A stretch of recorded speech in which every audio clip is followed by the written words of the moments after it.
வணக்கம் முனைகளே. இப்ப பார்க்கலாம். ஒரு சம் என்ன கொடுத்துருக்காங்கன்னா, ஒரு ராஜன் அப்படிங்கிற தன்னுடைய வீட்டுல இருந்து 2 சக்கர வாகனத்துல பைக்ல போறாரு. ஒரு மணிக்கு 35 கிலோமீட்டர் வேகத்துல போனா அவருடைய ஆபீஸ் போறதுக்கு 5 நிமிஷம் லேட் ஆகுது.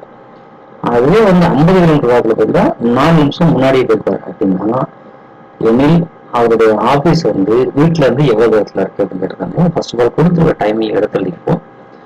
முதல்ல இருக்கக்கூடிய வேகம் அதாவது T1 எடுத்துக்கலாம். T1 வந்து 35 கிலோமீட்டர் பெர் ஹவர். இது வந்து T2, ரெண்டாவது வந்து 50 கிலோமீட்டர் போகிறாரு. இப்ப தூரம் வந்து நமக்கு என்னன்னே தெரியாது, அது வந்து நம்ம எக்ஸ் அப்படி வச்சுக்கிறோம். இப்ப வேகம் ஃபர்ஸ்ட் போற ஸ்பீடு பார்த்தீங்கன்னா எக்ஸ் கிலோமீட்டர் வந்து 35 நிமிஷத்துல கிடக்கிறாரு. தூரம் பை வேகம்,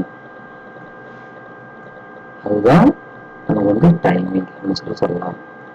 sorry, speed. Speed equal to distance by speed. இதுதான் வந்து இதுக்கான ஃபார்முலா. அப்ப தூரம் பை வேகம், தூரத்தை வேகத்தால் வகுக்கிறோம். ரெண்டாவது உள்ள வேகம் வந்து என்னன்னா x/50.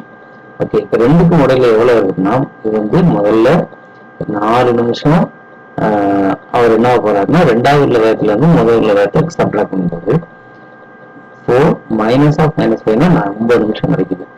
அதாவது ரெண்டு பேரும் டிஃபரன்சியேஷன் 9 நிமிஷம் மொத்தமா கிடைக்குது. அப்ப நம்ம அதுபடி போட்டுக்கலாம். அப்ப T1 - T2 by 9/60. அது ரெண்டு ஈக்குவேட் பண்ணோம் அப்படின்னா இது வந்து என்ன கிடைக்கும்னா 750. இதுக்கு எல்சிஎம் எடுத்தீங்கன்னா 750 கிடைக்கும். பாருங்க, 35T இதுக்கும் 7ஆல போட்டோம்னா 5ஆல போடலாம், 710 கிடைக்கும். அப்ப 2 70 கிடைக்கும். 5 into 70 35 equal to 350. சாரி, 750 இல்ல, கிராஸ் மல்டிபிள் பண்ணா 50x minus 35x equal to 9/60. Okay, 9/60 இதை நம்ம ஈக்குவல் பண்ணலாம்.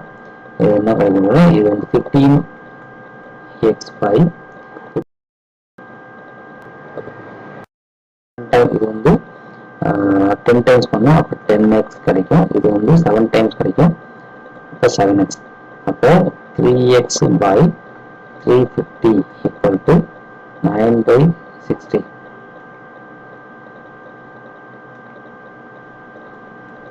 அப்ப x மட்டும் இங்க வச்சுக்கிட்டோம் அப்படின்னா x மட்டும் வச்சுட்டா 9/60 into 350/3 அது போட்டுக்கலாம். 0 0 பண்ணிக்கலாம். வந்து 1 3 போட்டுக்கலாம். 1 2 equal to 17.1/2 கிலோமீட்டர்ஸ் அல்லது 17.5 கிலோமீட்டர்ஸ். இதுதான் அவர் ஆபீஸுக்கும் வீட்டுக்கு இடையிலுள்ள தூரம். தேங்க்யூ.